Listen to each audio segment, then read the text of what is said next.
In today's video, we're flying from SFO to Boston on JetBlue Mint. We'll also cover some of our favorite restaurants and things to do in Boston. One big favor before we dive in is to give this video a thumbs up and subscribe if you like content like this. Starting off bright and early, we dropped off our bags at the JetBlue Mint line. After clearing security, we spent a little bit of time at the club at SFO, which you can access via Priority Pass right before the flight.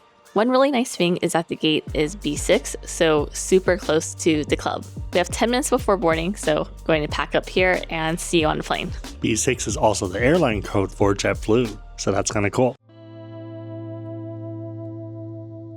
Welcome aboard JetBlue Mint. Let's take a quick cabin tour. The cabin configuration is a bit unique. It's kind of like a 2-2-1-1-2-2. It's alternating and it's going to be double seats and then the throne suite and then double seats.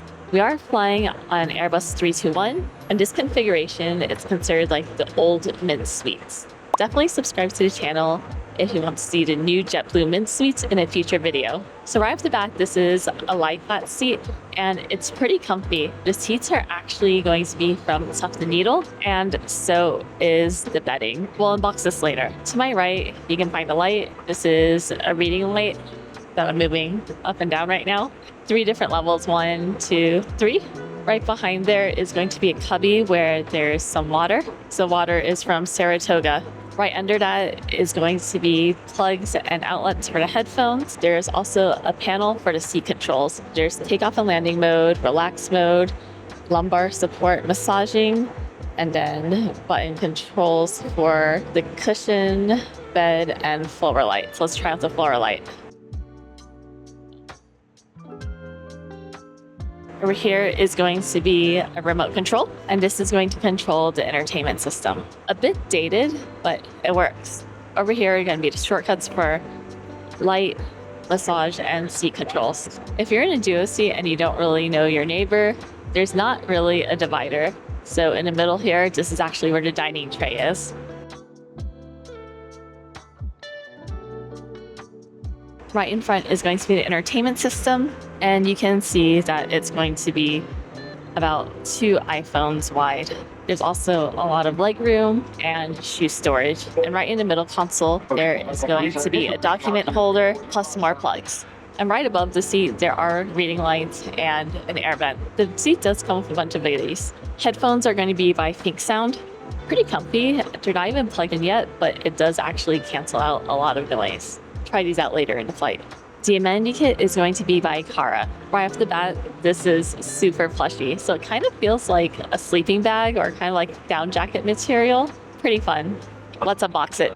There's an eye mask, a pair of socks, Tuft Needle earplugs, mouthwash by Plus Ultra, hand cream by Dr. Dennis Gross, and also an ultra gentle daily peel, plus some lip balm. I'm actually pretty excited to reuse this as something to store my electronics in.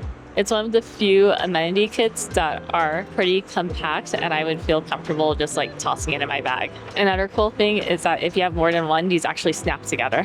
Here are 2 amenity kits snapped together. Pretty cool system.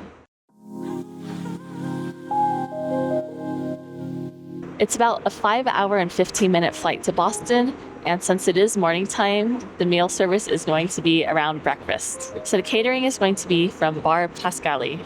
One thing that I really love about JetBlue is the tapas-style meals. So for small plates, you can choose up to 3 of 4. First 2 dishes are going to be served chilled. So the first 2 that you can choose are citrus pinwheels, chia pudding, and then the hot items would be French toast and the bacon egg. And there's an optional side of chicken sausage that you can request. For coffee and tea, it's going to be by Brooklyn Roasting Company. Drip coffee is from Dunkin' Donuts. And tea is Smith Tea Maker from Portland, Oregon. And there's departing chocolates going to be by Hue.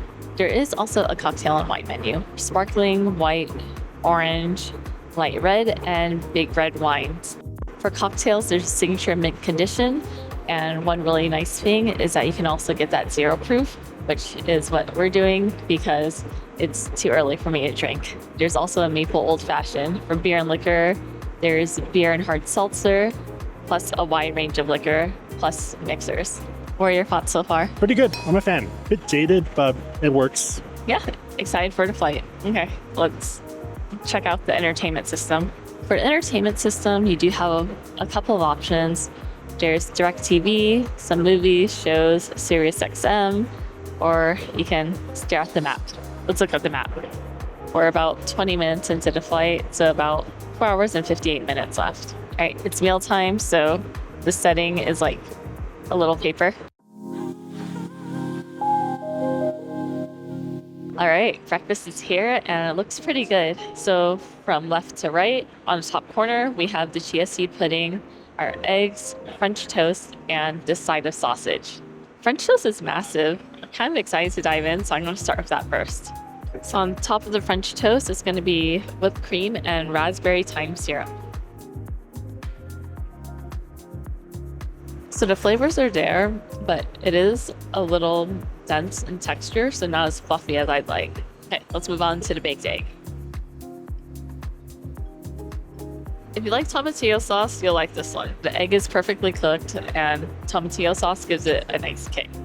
Not too spicy though. Next up is the chia seed pudding, and it has coconut, pineapple, and cacao nibs. That's actually pretty good. Unique mix of flavors, and it is a little spicy, so these are like red pepper chili flakes. Wasn't expecting that, but it goes well together, so definitely mix it all together. It's definitely a wake-up punch. Finally, let's try the chicken sausage. Chicken sausage is okay, more on the denser side as well, so not as bouncy. If I had to rank them, favorite would be chia seed pudding, then the French toast, and then the baked egg, and it doesn't hurt to get the chicken sausage. So it's not bad. It's not my favorite JetBlue meal, but it's better than most other competing airlines. All right, I'm gonna wrap up here and catch up with you later. Wrapping up breakfast with a latte, and Seb got an espresso shot. The espresso shot's pretty cute. Cheers.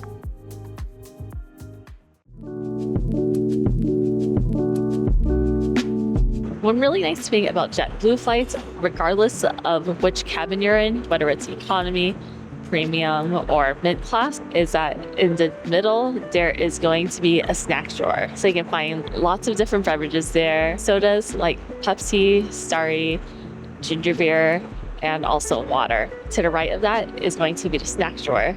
This time we have some pretzels, graham crackers, and plantain chips. Got a few of the goodies. Really excited to try these everything bagel pretzels. There's also gluten-free graham crackers and plantain chips. Also grab a bottle of water. Let's try these.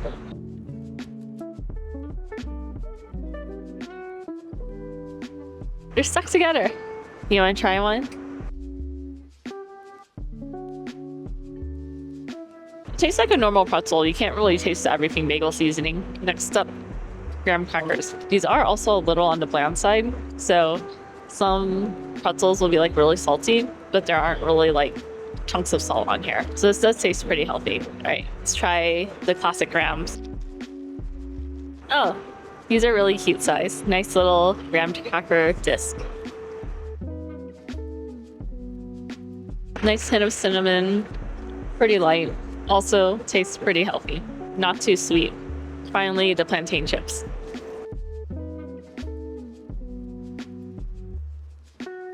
These are also pretty good. Not too salty. Plantain chips. It's what you'd expect. And this one is my favorite out of the bunch. I'm gonna wrap up here and then it's going to be nap time. There's actually two modes. So this is relax mode, the midway point, which is actually not bad. It's pretty good for watching TV. And then you turn on the massager. I don't think the massage works. Maybe that's like for upward only, but I don't feel anything. Okay, let's do complete lie flat. All right, so we are in the lie flat position. Let's unbox the comforter. What's really nice about this Tuft Needle comforter is that you can choose your snooze. You can use it as a foot nook, a sheep shawl, or a rest vest. It's a nice memory foam pillow. And then there are buttons on the blanket so you can customize it any way you want to use it. Okay, I'm gonna take a nap and catch up with you later.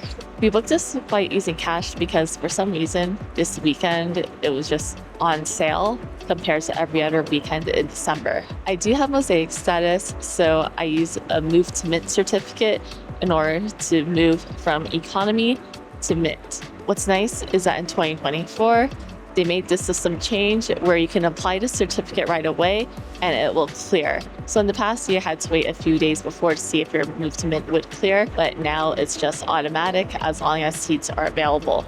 If you want to learn more about cars that'll help you earn airline miles faster, I'll leave a link down in the description box below. Make sure the links are competitive, but using those links really helps us channel, so thank you in advance. Overall, we really enjoyed this flight, and it's always a good time on JetBlue Mint. For food, I would say breakfast was pretty weak compared to our previous experiences with dinner service. Service was amazing, and we also just stopped by with a chocolate and notes thanking me for having mosaic status and riding in Mint class. Until we mint again. The hard product itself, so the seat is really comfy with the Tuft Needle seat and bedding. I'm also pretty amused by the amenity kit as well. This is the older version of the Mint suites, so if you do want to see what the new version looks like, definitely subscribe and turn notifications on for when that video is published. If you made this far, leave a drink emoji down in the comments below and I'll try to heart and respond.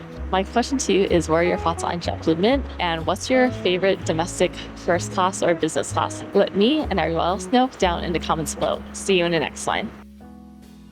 We have 25 minutes until landing in Boston, and I'm pretty excited because it's been about 12 years since we've been back, so definitely keep watching if you want to see some of our favorite things. We had a 20-hour layover in Boston before our flight to Paris. For the hotel, we booked a Hyatt-centric near Faneuil Hall. The room was basic, but it's fine for a one-night stay. The hotel is located in a historic neighborhood, and it's super convenient to walk around the surrounding landmarks. The Boston Commons is the city's central park, which blends into the public garden. Our favorite stop here is the duck statues, since people like to dress them up. From the park, it's an easy walk to Beacon Hill and Newbury Street, where you can find a wide range of shops. Sebastian stopped by a few to check out some ski equipment. For lunch, we went to the North End, which is also known as Boston's Little Italy. Our favorite restaurant here is Neptune Oyster, where we had our first date. It's a popular spot, so there can be a long line during peak hours. The must-get item is a lobster roll, which is served hot or cold. We also ordered some clams and uni toast. After lunch, it was time to head back to the airport to catch our next flight. Welcome to the Chase Sapphire Lounge at Boston Airport. This is a pretty decent sized room, lots of different areas of seating, there's shower and also a meditation area as well. If you do want to reserve the shower or meditation, you can just scan a QR code and you can basically reserve online your spot.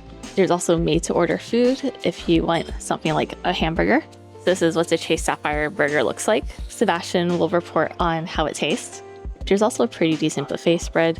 So from the buffet, I got some eggplant. This is the farro salad, roasted cauliflower, corn, and of course, since we're in Boston, there is clam chowder. I'm actually pretty excited for the chowder, so let's dive into that one first. It's not bad. There is ham in here as well to give it some more umami flavor. Yeah, solid chowder. For the eggplant, I definitely think there's more grains than eggplant in here. That one's a skip for me. The farro salad's pretty good. I like that one better than the eggplant. Roasted cauliflower is solid. Corn is corn, nothing to rave home about. And there's also electrolyte drinks. Cheers. Not a bad place to sit and relax before the flight. So we have about an hour and a half before boarding. So probably going to catch up with some work and then hop on the Mint flight.